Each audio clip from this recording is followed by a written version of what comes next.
waduk ini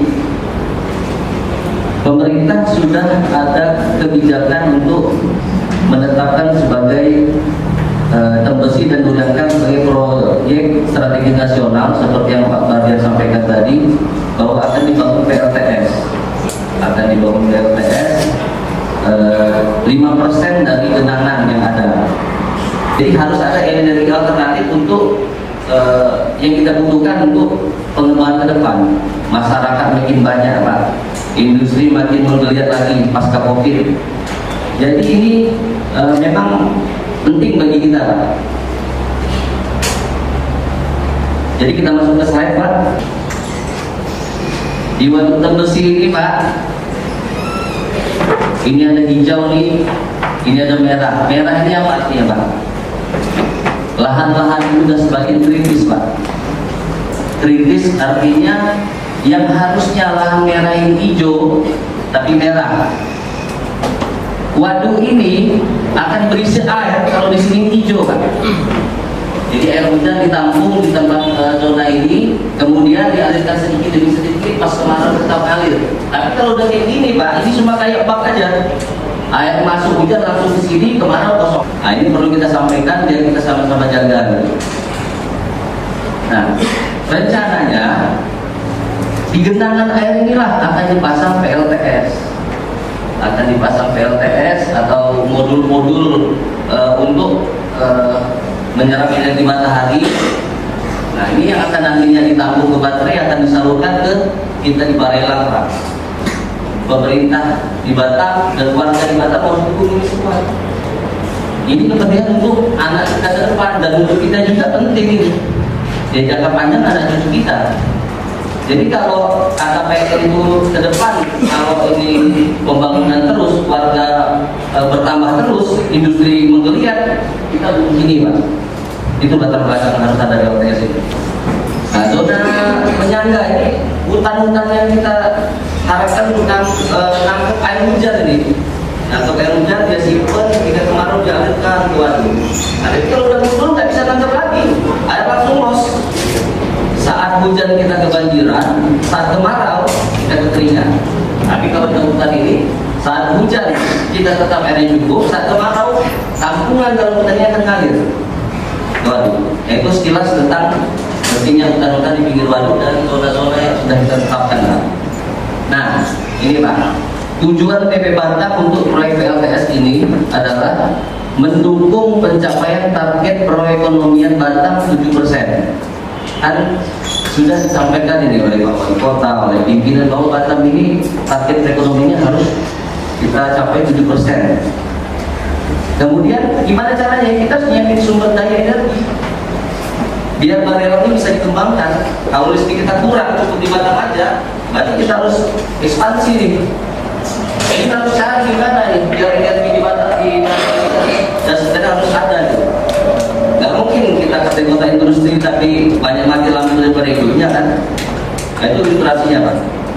Kemudian pemerintah menetapkan proyek strategis, artinya pilot project. Mungkin ini yang pertama kalau pilot itu di Indonesia. Kita dikasih kesempatan untuk percaya oleh pemerintah pusat. Yang kedua, menghasilkan energi yang standar, sustainable dan renewable. Artinya ini tadi, Pak, terbarukan dan terus ada keberlangsungannya. Kita nggak tergantung batu bara, nggak tergantung solar. Walaupun ada mungkin pemakaian sedikit, yang lebih dominan adalah itu, Bapak Ibu, saya berharap besar sama-sama saling memberikan kontribusi lah untuk pembangunan PLTS ini. Karena Bapak Ibu mungkin sudah lama memanfaatkan waduk tersebut. Nah, sekarang pemerintah mau memakainya untuk kemaslahatan hidup kita semua yang lebih baik lagi ke depan untuk jangka panjang, baik dari segi kebutuhan air maupun juga segi kebutuhan listrik tadi. Saya berharap Bapak Ibu yang punya kegiatan-kegiatan di sana, nanti seperti apa teknisnya dari beliau-beliau ini, kalau bisa dibantu ya. Saya tidak mau ada hal-hal yang kontraproduktif, ada hal-hal yang tidak baik di lapangan. Saya berharap betul seluruh warga Tebesi bisa sama-sama bekerja, bisa sama-sama mendukung apa yang diwacanakan pemerintah. Itu saja yang dapat saya sampaikan. Lebih dan kurang mohon maaf. Wabillahi taufiq wal hidayah. Wassalam. Assalamualaikum warahmatullahi wabarakatuh. Nama saya Erna. Saya mau tanya Pak, dari waduk itu ke darat itu kira-kira berapa meter ya Pak yang mau digusur? Sebab di situ ada rumahnya si mas saya, dari waduk ke darat itu jaraknya sekitar 10 meter. Apa itu tenang ya Pak? Lokasi kita itu kita berkegiatan untuk keramba. Yang kami tanyakan kepada Bapak, apalagi bagian Bapak pertanahan, setahu kami itu ada surat hibahnya di tahun 1995 sebelum terjadi genangan bahwa kolam kegiatan tersebut masih ada di situ. Akan tetapi sampai sekarang itu belum ada untuk pemilik tanah untuk pembebasan.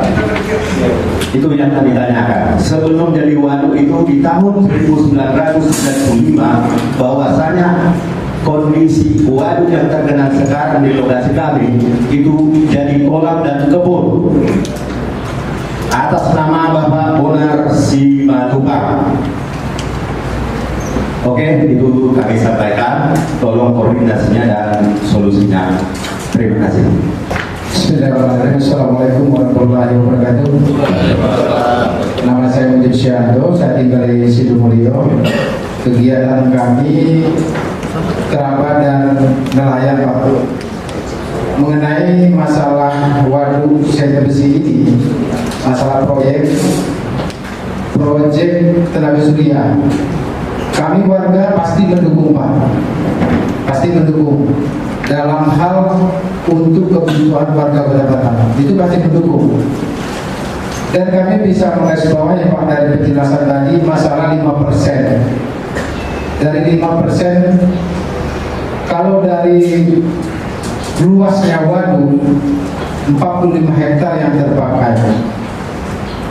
Selama ini kami menilai Pak, kami bukan menentang, tapi kita tukar pendapat di sini.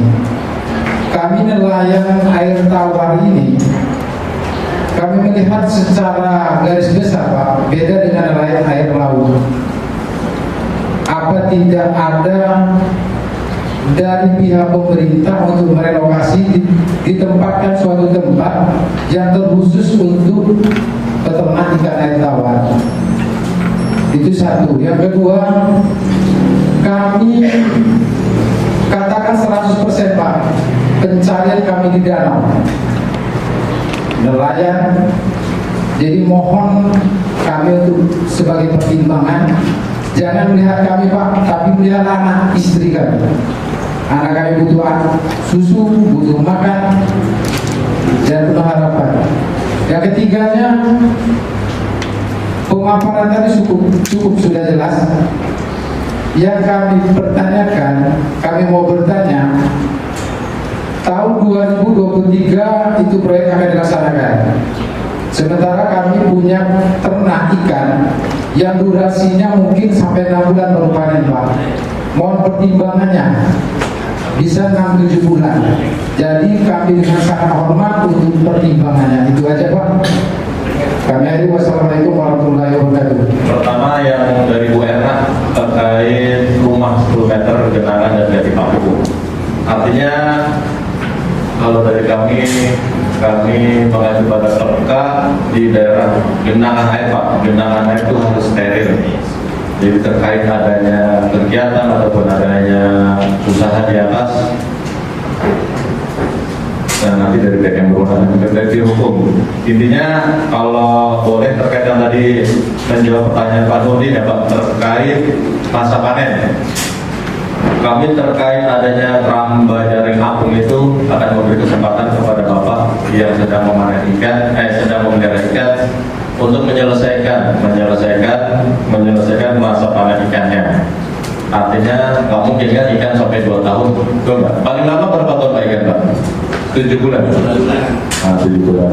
Artinya nanti kami pun akan selektif prioritas untuk prioritas di atas genangan keramba dan apung yang menjadi prioritas utama kami. Artinya bapak-bapak yang sudah menanam ikan, mungkin kebijakan saya nanti mungkin bisa dikoreksi.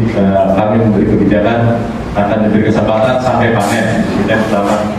Kemudian yang kedua terkait Candi Pakuku. Jadi di dalam penguatan waduk itu ada zona yang di genangan, ada juga zona penyangga. Itu 500 meter jaraknya. Seperti contoh di Duri Angkang ini di atas genangan sudah bersih. Nelayan air tawar masih diberi kesempatan sesekali, walaupun nanti tidak akan boleh. Nah, nanti jarak aman itu sebenarnya 500 meter pertama, 500 meter dari genangan. Mungkin kalau sisi jalan raya Tembesi itu nggak nyampe lah. 100 meter udah ada jalan raya.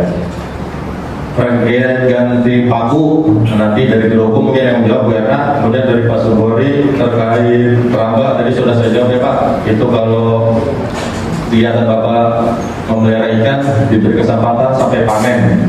Kemudian terkait surat hibah nanti dari lahan Pak Niko yang akan menjawab.